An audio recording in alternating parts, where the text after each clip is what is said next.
Kadtong akong amahan si Anhing Severo Ubod, mag-istorya-istorya man to sila sa akong mga uyuan pod, mga iyaan, bahin aning kinabuhi bastaw, labi na gyud kinabuhi isminyo. Nya moingon dayon to siya, kining kinabuhi isminyo og sa kamot pa kuno, ang kalipay kanirang kumingking, kaning uban diri pulos na kuno ni mga pag-antos. Ambot tinuod ba na ug kasuway minyo. Kanabang kalipay ra gyud kunong tinudanay, murag kanira kunong kumingking, ang karing naring upat nga nahibilin mao na kuno ni ang pag-antos. So in short, murag iyang realization sa kong amahan nga naglabig yun ang pag-antos aning kinabuhia kaysa kalipay. No? Mo yun mo?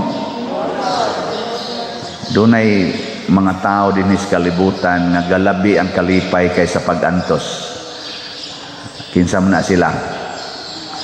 Pari. Na sila. Ragyan na. Way lain. Pari ragyan. Naglabi ang kalipay kaysa pag-antos. Ana.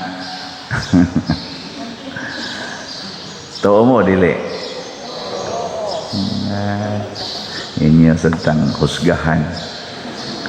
Pero na may mga pari nga nagdepresyon. Naam sa mga pari karon nga na naglagot, nga kusmod kay mga naong, way kalipay. Di ba? Naam sa mga pari karon nga mamusil magani, di ang gito nakapusil og bata, patay ang geng bata tinga o na ospital ba to? Ay naglagot ba? So naamgay pari nang hagit og sukmagay panahon nagkasal. Kinsa katong paria? Nang hagit og sukmagay, nakasimba sa kong kausa nga ang pari sad nang hagad sa sukmagay kay ang iyang kontra ni simba man. Diha gawali siya. Siya naam jud ka diri. Sakto man kanang imo, labaw pa mga kaspari. Sukmagay lang ta. Lingi sa kukisa kayang gipasabot ani basig ako. So ang tinuod nga tao nga naglabig yun ang kalipay kaysa kasakit aning kinabuhia, mao gyud tong suod ni Kristo. Matod pa ni Kristo diri sa atong ebanghelyo, naghunahuna ba di ay kamo nga magsubo ang dinapit sa kumbira sa kasal samtang ang pamanhunon uban kanila? Kung kuyog nimo si Kristo, murag pulos-pulos yun aning kinabuhia ba? Pulos-pulos yun kalipay ang atong matagamtam or imong matagamtam kaysa kasakit. Nga ningon din siya diri, apan moabot ang panahon nga kuhaon ang pamanhunon gikan kanila, magpuasa na sila, magsubo na sila. Nya kanus aman si Kristo makuha gikan nato. Nya magsubo dayon ta. Kay bawo mo, kung di na tamutuman siyang sugo, mawa na siya. Kay kada nato supak sa sugo sa Ginoo, maputol ang atong relasyon. Ay matod pa sa niya diha sa laing bahin sa ebanghelyo, murag John chapter 15 man siguro na, ningon siya, ako ang punuan sa paras, kamo ang akong mga sanga. Kung ang sanga magpabilin sa punuan, dili gid ni mahutdan sa bunga ug dahon. Pero kung ang sanga mahimuwag gani sa punuan, ang sabi nitabo, malaya og pamuniton og isugnod sa kalayo. Apot tinagin nimong subua. Muna naaroy mga tao nga nahimuwag ni Kristo, ang mga naong laya, uga ba? Uga. Nitanawan ng imong tupad. Ika na tanawa. Tanawang naong laya o lunhaw. Sige, iniguli ninyo sa inyo, tanawa to mga tao dito dapit sa inyo, o kaninyo mga silingan, ilhan na nimo, tanaw nimo ang naong laya kayo, kanang uga kayo, gakusmod lang, kanina, himuwagin ng Kristo. Na. Na. Nya ang pare, inigso dire, inigingon ang Ginoo mo na kaninyo, nya, uga kig naong, kanina, himuwag ng Kristo. Nya inigualis pare, smiling di kayo, ing nada kani ubay-ubay nighalin sa salat.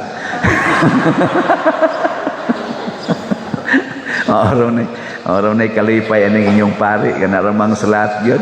Okay nga naman, malipay ang daghan kay mga tao. Karon daghan na kayong namakpak kay ang atong halin niabot na og 7,521 slots. Oh, pakpak. Sa atong target nga 10,000 slots, 2,479 na lang ka slots ang kuha. Oh. Gahapon nasya ko pag-print nako sa Metrobank nga kaning kuan ba anang transaction history na ay 300,000 nga gikuan gideposit. Oh, nakapangutana ko sa akong treasurer o kani akong kuyog dili kung nagdeposito mo sa kaning atong kolekta dito nyo gideposito sa kaning Metrobank wa man pa diyan nako kuan gid kana ganing palit gid inig slot mo bali 300 ka slots. Unya nahibaw-an gid namo ang tao nga nagpalit nagkaistorya dahil miadto primero di man kayo katuhuan nga mopalit siya 300 slot pag istorya namo kay simple ra man kay sa mo istorya muhatag niya ako pader ako gugma mo gini na akong paghatag maom dito siya ay mga simple kay mga tao ba nga mukalit lang og masyaktas ilang paliton. So kaning 2,479 ka slots nagkinahanglan lang taani og 24 katag 100 slots. Og naay mo palit nga tag 100 slots, 24 ra ka tawo. Hurot na ni. Sa inyong paminaw karong Domingo kay last day man to Domingo na kay mga 24 ka tawo nga mo palit og tag 100 slots. Naawa muragwa gyud. Ato na lang balihon nagkinahanglan lang tag 100 ka tawo nga mopalit og tag 24 slots. Hay may posible ana. Murag kaniting ikaduha no. Nga naay mga 100 ka tawo nga mopalit og tag 24 slots, ika-Domingo hurot na ni siya. Di ba? Kanilang daan din pila na gud mo ka. Pero magunahon na sa mong Matay 24 niya wapay sin akong balay paita sa dali. Wapay bugas dito ana. In short, kining pagpamalit na tog slots, kining pag-donate sa simbahan, kung kinasing-kasing ang imong pagbuhat, mubunga ginagkalipay diha nimo. Ngano man, makonected man ka sa punuan nga mao si Kristo. Magpabilin man ka diha ni Kristo, wa gyud namalit og slots in general, wa gyud nagdonate sa simbahan nga kinasing-kasing nga masulubon. Bisan pagdakdakan sa tanang mga problema o pagsulay, naagina nila ang kalinaw, kalipay o katagbawan sa kinabuhi. Maunay nakalahi sa mga tao nga tigpakaaron ingnon o sa mga taong matinud-anon. Ilan man animo, bisang nanagan karon sa politika, dinis ato, mga ratol man ang uban. Mga ratol ba? Hashtag good simbahan, gamito nagkumpanya. Ratol na kayo. Social media, ratol naman. Ayaw lang kung karatol, relax lang. Hain tong lugar nga pwede ka mangumpanya, pangumpanya dito. Ayaw lang sa gi-appeal ako sad maratol sa ko, kaya naam sa ko gipili nga, kanaganing akong pilion nga kandidato, ako gideng isulti ninyo. Di na lang ko, relax lang ko. Tagaan ta mo higayon na mupili sa mog inyo. Di ba? Ako di na maihapoy pila kabuk dangutanan nako pader kami salig manggid minimo pader kinsa manggi imong pilion isulti lang guna pader kay kibaw mong giming tinarong nang imo nako di ko sulti ko aron di na mo mupili unya og magkinaon sa ako inyong pasanginlan unsa mo di. Oy pangutana mo sa Ginoo kinsay pilion kay ako gasigi sa akong pangutana sa Ginoo kinsay akong pilion kay kun ako lang mo ipapilion dali kay kong mailad. Kamo, dali sa kay mong mailad. Kung di ta magpabilin diha ni Hesus, dili ta magiyahan Unsay saktong pilion kay si Kristo ra may nasayod sa ugma. Kining ato mga bana-bana karon pirmi man ni kada eleksyon. Kanang ato mga pasalig nga madungog nga porting ninduta nga murag itagtagaan sa langit. Oy, istoryahe. Aw kamo gud. Mga tiwasono na mamog mga naong. Pila naman kabuok. Pila naman kabuok nagpasalig nato. Sukad pas una, natuman bagod. Baka oy. Usa ra gyud katao ang makatuman sa iyang saad. Si Kristo ra gyud. Siya ra gyud ang matuod nga tao nga nakatuman sa iyang saad. Wa gyoy nasipyat. Iya tang giluwas. Ningon siya, ako mong pakamatyan. Nagpakamatay siya. Ana.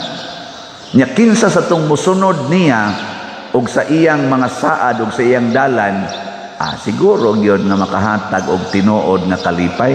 Muna sa unang pagbasa niingon ang mga Hudiyo, unsa pa may kapuslanan ani magsigi mig ampo, magsigi mig puasa, nga wa naman ka maminaw namo Ginoo, wa naman kunimo wa naman minimo tubaga. Di na lami magampo, di na lami magpuasa.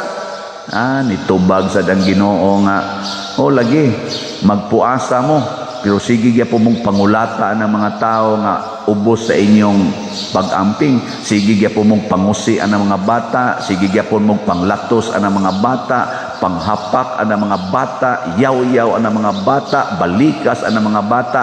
Nya siging ampo diri, sige ingon matuman ang imong pagbuot dinhi sa yuta, maingon sa langit, iguli nga to kamong mga animala mo, kamong mga pistiha mo. Ingon ang Ginoo nga, mao day na inyong ampo, mao day na puasa, sige gyapon mo paningil ang mga utang, nya og dili gani mo bayad, inyo dayong yaw-yawan, ikiha pa ninyo, igihan gyapon kay mo nang inyong mga yuta, kanang inyong mga tanom, kanang inyong mga kwarta, igihan kay mo, inyo yung hapit patyon ang tao nga mukuha ni ana, nga ako man tay naghatag ninyo, nya mao nay puasa, mo nay ampo, di ta mo paminawon ana oy. Nya ningonen Ginoo, sige suway ninyo, ipanghatag ang inyong kwarta ngadto sa mga kabos, at timanan ninyo ang mga byuda o mga ilo, tagain ninyo sa hustong suhol ang mga nag-alagad ninyo, di ba bisag unsay inyong paminawon, inyong pangayoon, ihatag nako ninyo sa inyong atubangan na ako, sa inyong luyo nag-atiman ko ninyo. Ninduta ng saara, no? Pero ang kondisyon, sunda nga akong kinaiya na magsigig tabang. Nga hapon bita, kato among meeting, atong gahapon, diha sa atong mga kwan, baka na sila gun si mga sa inyong amahan, si kisa ning atong street din, nalimot man ko, Maria man sumpay ato, sa to. Ha? Orinyo. Sa taran? Horino. O de. Horino. Karon pa ko nakahibaw amo gisubay-subay dito ba? Naam lagi ni marka din dani ni ingon sila day Binsya, sila day Ima. Kuan man na pa dir. Mao man ni ang nanon ko dinhi Horino Maria Street ako. Mao day ni. O na nga kami gasabot mi nga ato kaning panindoton dinhing atong entrada.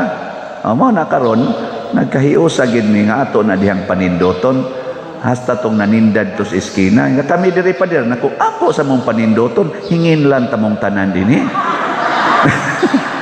Nako dinhi ba aning badlisa ba hingin lan mo nya irog mo didto nya himuan mo nindot nga inyo yung tindahan na na akong ingon nila, mo lang gamitin man to gabi dito ako naagian, perti man to nilang seryosohang mga nao, baka to yung patyon tanalan ng pariya, kay sa ning lang ta diri.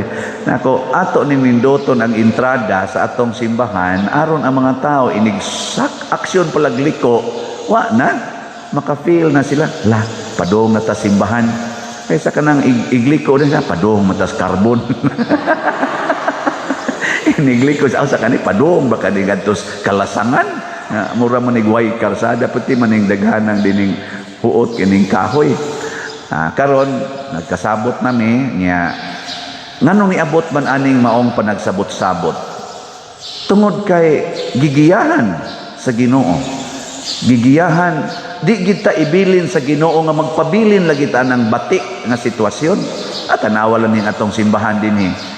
Ang mga wa kaanhi dinhi mga 3 na katuig or 5 katuig nga wa na kaanhi dinhi. Masyak man jud kay gabot nimo, ha? Mao ni, wa na man ka. Pero para nako puol na kay ba? Di ta joke, wa jud ko pull eh. Excited kita dinhi kanunay hantod ta mga matay.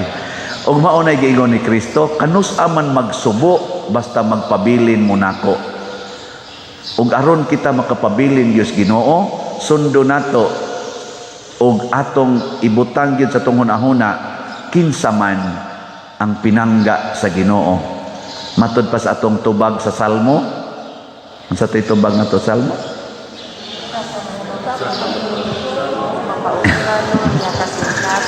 Usa ka mahinulsulon ug mapaubsanon na kasing-kasing o Dios dili nimo tamayon.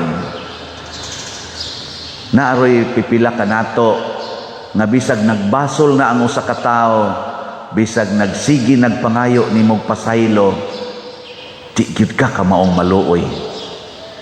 No? Dayon kag ingon, human na, gibuhat na nimo. Ay nalang pagbalik nako. O gipasaylo na tika, ay nalagbalik. Mga buangon kaita. Ang tinuod yun nga mahinulsolon o mapaubsanon na kasing-kasing, makig-uli gidi ay ta. Dili na nato tamayon ang tao nga nakahatag o kasakit nato. Mauna ang Ginoo. Nakahatag tag kasakit niya, kada nato supak siyang pulong, labi na yung muabi na gitasyawa, bakako na kaitastanan, kwarta na itong gihigugma, madinumtano na kaitastanan, patuyang taning kalami o kaulag sa kinabuhi aning kalibutana, nakapasakit kitag maayos Ginoo ana. Nagpalaygit na ka, nag-abortion pa, siging inom anang pills, ambot apil baka ng pakulor anang buhok, kiss-kiss anang kilay, kay mga binuhat manas Ginoo, mga illegal logging, halab, illegal fishing, graft and corruption, suyop anang drugas, hala, palaygit, basiktomi. Ang Ginoo nasakitan kayo ani. Pero kung maghinulsol ta, kung magbasol ta, din agid ta niya tamayon. Iyarad gitong kalimtan, pinangga ragyapon ta niya, no? Sige, lingi ay mong tupad. Na andam kang mo pasaylo sa imong kaaway. Andam kang mo pasaylo sa imong kaaway. Nawa, di ba moingon na siya? Ay, di pa ko ready. Ayaw, ala. Inulsol na tadaan. Di ba? Og inigbasol nato sa atong pagsigig dumot, ang Ginoo di na mo tamay nato. Inig kinasing-kasing natong pagbasol aning sige natong daog-daog sa atong isig katawo, labi na gyud mga bata nga gagmay. Himuon dayon tas Ginoong iyang mga pinangga. Din ata niya tamayon. No, ano? Sige, nindog na ta.